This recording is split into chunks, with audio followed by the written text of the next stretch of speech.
Hello friends, welcome to my channel. Today in this video, I am going to talk about fishing और मैं आपको बताऊंगा, example भी दिखाऊंगा कि कैसे फिशिंग होती है और कैसे इससे बचा जा सकता है।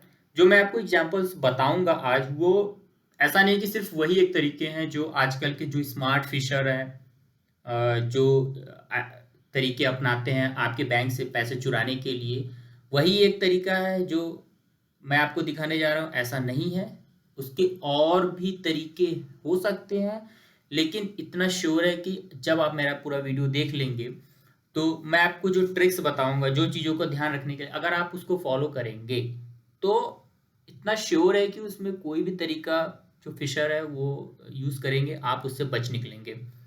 तो सबसे पहले मैं आप लोगों को दिखाता हूँ वो तरीके या जो हुआ मेरे साथ। तो सबसे पहले मैं आज दिखाता हूँ जो आज मेरे साथ हुआ। तो मैंने कुछ ट्रांजेक्शन किया और वो ट्रांजेक्शन फेल हो गया, और वो ट्रांजेक्शन मोबीक्विक के द्वारा हुआ था। तो मैंने मोबीक्विक को ट्विटर पे जाके अपना रिक्वेस्ट रेज किया, और ट्विटर पता है पब्लिक होती है, तो वहाँ पे पहली बात सारी डिटेल्स शेयर नहीं करनी होती है। तो एक सिंपल सा मैसेज लिखना होता है जिससे कि मोबीक्विक वालों को पता चल जाए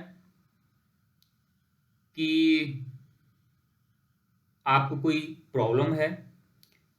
ठीक है, तो उसके लिए मैंने मोबीक्विक को ऐसे यहाँ पे सिंपल सा मैंने एक ट्वीट किया। ओके, और जैसे ही मैंने इस ट्वीट किया, ट्वीट के जस्ट नीचे ही कमेंट्स में मोबीक्विक हेल्प डेस्क करके एक अकाउंट से मैसेज आता है कि इस नंबर पे कॉल करें और आपकी प्रॉब्लम सॉल्व हो जाएगी। पता नहीं दोस्तों, मैंने उसको कॉल तो नहीं किया, बट आई थिंक उसने मेरे अकाउंट से मेरा मोबाइल नंबर कैसे भी निकाला और उसने तुरंत मुझे कॉल किया और बोला कि हम मोबीक्विक सपोर्ट से बोल रहे हैं और हम आपका पैसा अभी वापस कर देंगे, 2 दिन में पैसा वापस आ जाएगा। तो मैंने कहा ठीक है, बढ़िया है। उसके बाद उन लोगों ने बोला ठीक है, आपके मोबाइल पे अभी एक लिंक जाएगा जो मोबीक्विक का होगा, जिसको आप रिक्वेस्ट रेज करेंगे तो हमें पता चल जाएगा कितना पैसा कटा है, कैसे, और वो आपको रिफंड कर देंगे। सब कुछ सिंपल सिंपल से लगा, बट ध्यान देने वाली बात यह है कि वो जब बात कर रहे थे तो प्रोफेशनल पूरे नहीं लग रहे थे। इस वाले में इनकी ये कमी थी कि पूरे प्रोफेशनल नहीं थे। इनके साथ में इनके दोस्त भी बात कर रहे हैं और हट बे, चल बे, लिख बे, ये नंबर है, ऐसे करके। तो मुझे तो पहले ही वही पता चल गया कि ये फ्रॉड कर रहे हैं मेरे साथ। फिर भी मैंने कहा चलो देखते हैं ये नेक्स्ट स्टेप इनका क्या है। तो इन्होंने तुरंत ही बोला लिंक है, लिंक भेज जल्दी से, ऐसा करके उनका एक फ्रेंड बोल रहा था। और उन्होंने मेरा नंबर फिर से लिखवाया और दूसरे वाले को बोला। दूसरा फ्रेंड्स तुरंत ही मेरे पे नंबर भेजता और बोलता है मोबीक्विक से नंबर से आपको एक लिंक गया होगा, उसको ओपन कीजिए। अभी आप देखो इधर, कैसे आप पहचानोगे कि ये जेन्युइन है कि नहीं जेन्युइन है? अगर वो प्रोफेशनल होते तो कैसे पता लगाते? पहली बात आप देखिए, ये नंबर से यहाँ से मैसेज आया है। कोई भी जो कंपनी होती है वो नंबर से मैसेज नहीं करती, उनके पास एक ऑथराइज्ड नेम होता है। अगर मैं आपको दिखाऊं तो आप जैसे देखो ये करेक्ट, ये देखिए, मैंने रेलवे को भी एक टिकट रेस किया था और उसके लिए उनका यहाँ से ऐसे नेम द्वारा बने हुए एक आईडी से मैसेज आता है, नंबर नहीं होता है। तो इस तरीके के मैसेजेस आते हैं, और ये कभी भी कहीं भी नहीं कहते हैं कि अ, अ, मतलब ये मोबाइल नंबर से नहीं आता है। और इनके जो डिटेल्स आप पढ़ेंगे तो उसमें जो डिटेल्स होते हैं इस तरीके के रेफरेंस नंबर क्लियरली मेंशन होते हैं, और आपसे रिलेटेड जो डिटेल्स है वो मेंशन होते हैं। This is another thing. तो अभी आते हैं जो उन लड़कों ने भेजा था। उन लड़कों ने भेजा ये मोबाइल नंबर से यहाँ पे, और ये लिंक भेजा। और लिंक को अगर आप ध्यान से देखिए तो यहाँ पे मोबीक्विक इन्होंने मैसेज में लिखा है और यहाँ पे एक फॉर्म स्टार्ट हो गया है। तो जो आज थोड़ा मोबाइल यूज़ करने वाले लड़के हैं उनको समझ में आ जाता है कि ये तो मोबीक्विक का नहीं है। लेकिन आप कैसे समझेंगे कि ये जेन्युइन लिंक है या नहीं? तो पहला चीज़ ये है जो ये नंबर से आया। दूसरा ये है कि अगर आप इसके यूआरएल को देखेंगे तो यहाँ पे तो मोबीक्विक से स्टार्ट नहीं होता। मोबीक्विक का यूआरएल एटलीस्ट मोबीक्विक से तो स्टार्ट होना चाहिए। फिर भी अगर आप इन सब चीज़ों में श्योर नहीं है, आपको पता नहीं कि जेन्युइन है कि नहीं है, तो मेरी आप लोगों से सलाह है, जैसे ये फिशर फ्रॉड्स घूम रहे हैं मार्केट में, ऐसे आपके आसपास में कुछ लड़के होंगे, गर्ल्स होंगी जो ऑनलाइन चीज़ों को यूज़ करती होंगी, आप उनकी हेल्प लीजिए। कभी भी शॉर्टकट का इस्तेमाल बिल्कुल मत कीजिए। तो सेम चीज़ हो सकता है, जैसे ये मोबीक्विक का आया है, ये मेरी हेल्प कर रहे हैं, करने की कोशिश कर रहे हैं। इस तरीके से कोई और हो सकता है जो लॉटरी की चीज़ें कर सकते हैं। तो जब लॉटरी की चीज़ें आती हैं तो हमको लगता है किसी से बताते नहीं हैं और तुरंत उस लॉटरी को ग्रैब कर लेते हैं।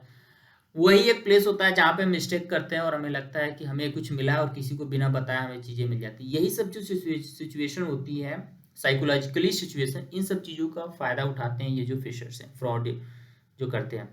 ये एक चीज़ है। तो मैंने उसके बाद बोला कि ये वाले बैंक के नंबर से तो मेरा बैंक अकाउंट ऐड नहीं है, तो तुमको कुछ फ़ायदा नहीं होगा। तो जैसे मैंने ऐसे बोला तैसे उन लोगों ने फ़ोन कट करके निकल गया। अभी मैं दिखाता हूँ आपको दूसरी चीज़। मैं ओएलएक्स पे बाइक देख रहा था और बाइक्स में एक सेक्शन ऐसा था जहाँ मुझे लगा वाह, इतना सस्ता बाइक तो कुछ हो ही नहीं सकता। मतलब सेकेंड हैंड 2019 की बाइक जो मार्केट में 2 lakhs की या 45,000 में यहाँ पे मिल रही है। मुझे लगा यही टाइम है, ग्रैब कर लेते हैं। हम्म? मैंने तुरंत ही उसको मैसेज किया, उसने कहा ठीक है अवेलेबल है। उसने अपना नंबर दिया और बताया कि वो आर्मी में काम करता है। और जैसे ही मैंने उसको नंबर सेव करके व्हाट्सएप से कॉल किया था, तुरंत ही अ, उसने बताया कि हाँ बाइक्स अवेलेबल है और उसने ऐसे फ़ोटोज़ भेजना शुरू कर दिया। फ़ोटो के साथ साथ उसने अपना आई कार्ड भी भेजा, इधर लाइसेंस नंबर वगैरह सब कुछ भेजा, जिससे कि आपको लगे कि बिल्कुल जेन्युइन सा है। बट लकीली मेरे साथ ऐसा हुआ कुछ इसने कुछ गलती की। आप देखिए क्या गलती इसने की। इसने एक फ़ोटो आर्मी की लगाई है और ये फ़ोटो बहुत ही कॉमन फ़ोटो है, किसी ऐड में भी देखने को मिल जाता है। और फ़ोटो की क्वालिटी भी ऐसा है कि लग जाएगा कि करंट की फ़ोटोज़ तो नहीं लग रही है, बहुत पहले टाइम के मोबाइल से या कैमरे से खींची हुई फ़ोटो है। पॉइंट ये एक था। दूसरा पॉइंट ये था कि जब मैं इसके आई कार्ड को देख रहा था, जनरली जब आप बाइक लेते हो तो उसके नंबर प्लेट्स में जो नंबर्स होते हैं उससे वेरीफाई कर लेते हो, लेकिन इसने कुछ ज़्यादा ही डिटेल भेज दिया जो कि मुझे सही नहीं लगा। मुझे लगा चलो अच्छा देखते हैं क्या है इसमें। अब इसमें अगर मैंने जब ध्यान से देखा तो ये जितने भी नेम्स वगैरह, 1 सेकेंड, ये आई कार्ड है। ओके, तो स्क्रीन में थोड़ा चमक रहा है लेकिन ये आई कार्ड है और इसमें जितने भी नंबर्स लिखे हैं और नेम्स लिखे हैं वो एडिट किए हुए हैं। मतलब पीडीएफ में कन्वर्ट करके स्टिकर बना के उस पर लगा के और फिर उसके बाद उसका प्रिंट आउट निकाल के कार्ड के रूप में, और फिर यहाँ पे इसने फ़ोटो ऐसे ले रखी है। तो इस तरीके की चीज़ें दोस्तों लोग करते हैं। मैं यहीं पे 2 चीज़ों में समझ गया, उसके बाद मैं इससे आगे बात करना उचित नहीं समझा। ये दोनों चीज़ जब हुई तो उसके बाद मैंने ट्राई किया कि इसकी कंप्लेन की जाए साइबर सिक्योरिटी सेल में। बट मेरा एक्सपीरियंस बहुत अच्छा नहीं रहा। ऐसा लगा नहीं कि कोई डेडिकेटेड टीम है जहाँ पे आप इजीली इन सब क्राइम्स को रिपोर्ट कर सकते हैं। तो दोस्तों मेरा सुझाव यही है कि इन सब चीज़ों से जितना ज़्यादा आप बच सके उतना ही ज़्यादा अच्छा है। आपको बस कुछ चीज़ों का ध्यान रखना है इन सब चीज़ों से बचने के लिए। वो है कि जहाँ कहीं भी बैंक या वॉलेट इन्वॉल्व है, मोबाइल नंबर एक चीज़ है। अ, आजकल व्हाट्सएप से भी अकाउंट्स कनेक्ट हो गए हैं तो व्हाट्सएप के मैसेजेस में भी आ सकते हैं इस टाइप की चीज़ें। ये दूसरा चीज़ है। तीसरा, आधार और डेबिट कार्ड या फिर पासबुक, इन सब से रिलेटेड कोई भी डिटेल आप कभी शेयर मत कीजिए किसी को। कोई भी एजेंट इस तरीके की डिटेल्स आपसे नहीं मांगता अनटिल अनलेस आप किसी ऑथराइज्ड कस्टमर केयर को कॉल किए हैं। वो भी उसके बाद भी वो लिमिटेड डिटेल्स मांगते हैं। वो आपके मोबाइल पे कोई मैसेज भेज के उसको रीड करा के उसकी वैल्यू नहीं मांगते हैं। जिस तरीके कोई ओटीपी जैसी चीज़ें, इस टाइप की चीज़ें वो कभी नहीं मांगते हैं।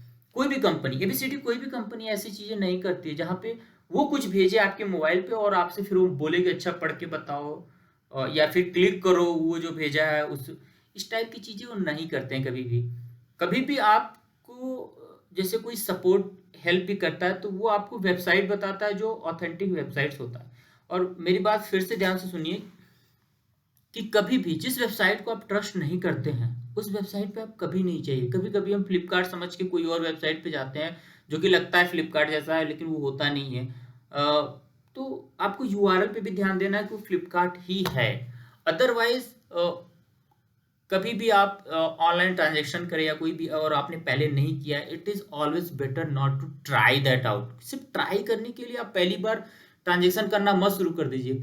हमेशा पहली बार जब आप कर रहे हैं, आपको किसी के सुपरविजन में करना चाहिए, और सब यही करते हैं। इसमें कोई बुराई नहीं है अगर आप किसी की हेल्प लेके करते हैं तो। सबने पहले यही किया होता है कि जिसको चीज़ें पता होती है उसका हेल्प लेता है। जब जिस एरिया में कहीं कोई नहीं होता तो वो बैंक के जो एम्प्लॉयज़ होते हैं उनसे हेल्प लेते हैं ऑनलाइन बैंकिंग वगैरह शुरू करने के लिए। तो हमेशा हेल्प लीजिए, लोगों से, अपने दोस्तों से डिस्कस कीजिए, जो लोग इन सब चीज़ों को जानते हैं उनसे पहले डिस्कस कीजिए।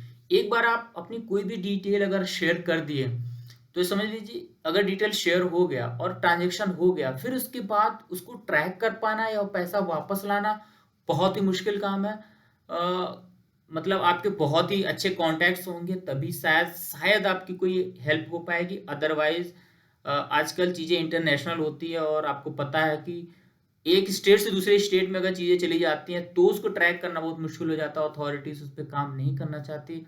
तो दोस्तों, बस इतना ही चाहता हूँ, आप लोगों से हेल्प लें इन सब चीज़ों में, एक दूसरे की हेल्प करें, फिशिंग को अलाउ न करने दें।